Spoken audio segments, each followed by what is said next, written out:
Presidency বিশ্ববিদ্যালয়ে হামলার ঘটনার পরিপ্রেক্ষিতে রাজ্য মানবাধিকার কমিশন স্বতঃপ্রণোদিতভাবে একটি তদন্ত কমিশন তৈরি করে এবং সেই কমিশনের নেতৃত্বে প্রেসিডেন্সি কলেজের প্রাক্তন অধ্যক্ষ অমল কুমার মুখোপাধ্যায়। অমলবাবু আমাদের সঙ্গে। অমলবাবু, আজকে এসছেন, তদন্ত কাজ শুরু করার কথা, কি এগুলো, কি দেখলেন? না, আমরা এখনো তদন্ত শুরু করিনি।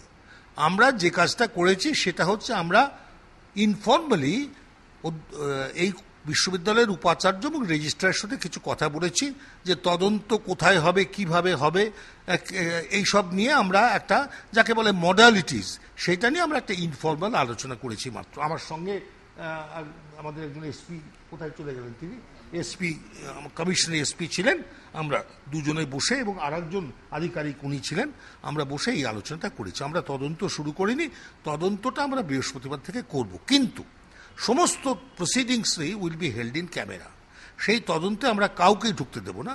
যখন তদন্ত হবে যার যার আমরা ডাকবো তারা আসবেন, তারা তাদের প্রশ্নের জবাব দিয়ে তারা চলে যাবেন এবং আরেকজন আসবেন। না, আপনাদের ক্যামেরা বন্ধ করবে? হ্যাঁ, আমরা এটা কিন্তু বাইরের কাউকে আসতে দেব না, এবং প্রেসকে অবশ্যই না। আজকে দেখলাম মূল ফটকে একজন দারোয়ানের সঙ্গে কথা বললেন, বা যেখানে পোস্টারগুলো ভাঙা হয়েছিল সেখানে গেলেন এবং বেকার ল্যাবরেটরিতে গেলেনি। তদন্ত শুরুর আগে এইগুলো যাওয়ার কারণ কি? ছবি কতগুলো তোলা হয়েছে আজকে, কারণ পরে হয়তো তদন্তের কাজে লাগতে পারে, সেই জন্য কতগুলো ছবি তোলা হয়েছে। আর আমি যে দারোয়ানের সাথে কথা বলেছি সেটা অন্য কারণ, সেটা ব্যক্তি অমল মুখোপাধ্যায় হিসেবে।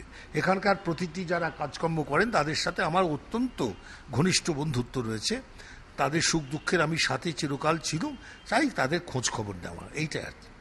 ছবি মানে কি কি বিষয়ে ছবি তুললেন? ছবি যেসব জায়গায় মানে অ্যাফেক্টেড হয়েছে, যেসব জায়গা আক্রান্ত হয়েছিল, সেই সব জায়গার ছবি তো সে অবস্থায় নেই এখন, জায়গাগুলো তার সংস্কার করে ফেলা হয়েছে, তবু ছবি করে নেওয়া হচ্ছে।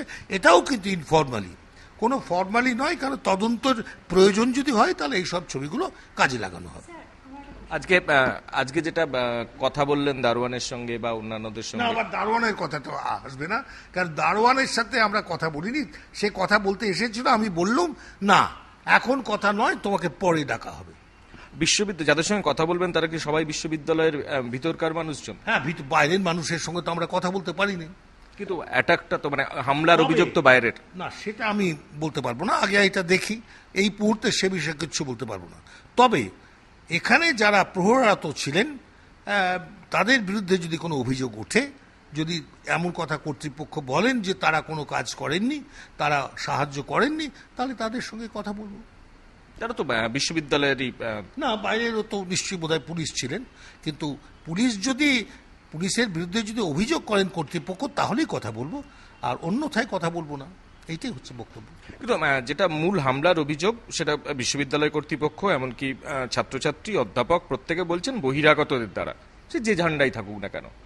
তাহলে বহিরাগতদের যদি হামলা হয় তাহলে সেক্ষেত্রে বহিরাগতদের সঙ্গে বা তাদের ছবি যেহেতু দেখা যাচ্ছে কিছু কিছু ক্ষেত্রে, তাদের সঙ্গে না কথা বললে তদন্তে অসম্পূর্ণ থাকবে না।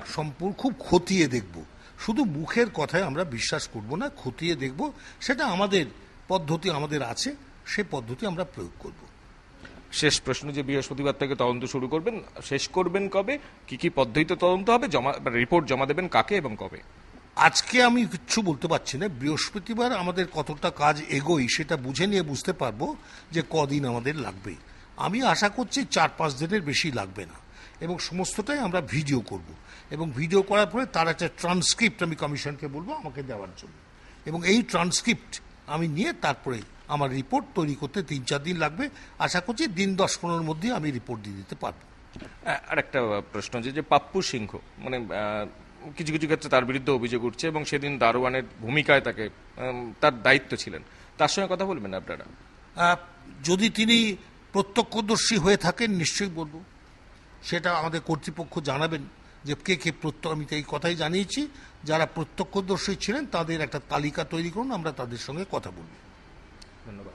আমরা কথা বললাম প্রেসিডেন্সি কলেজের প্রাক্তন অধ্যক্ষ অমল কুমার মুখোপাধ্যায়ের সঙ্গে। তিনি স্পষ্ট জানিয়ে দিলেন আগামী বৃহস্পতিবার থেকে তদন্ত কাজ শুরু হবে, তার আগে আজকে গোটা বিষয়টা খতিয়ে দেখলেন এবং 2 সপ্তাহের মধ্যে রিপোর্ট জমা দিয়ে দেওয়া হবে রাজ্য মানবাধিকার কমিশনকে। ক্যামেরায় শ্যামল জানার সঙ্গে কৃষ্ণেন্দু অধিকারী, এবিপি আনন্দ, কলকাতা।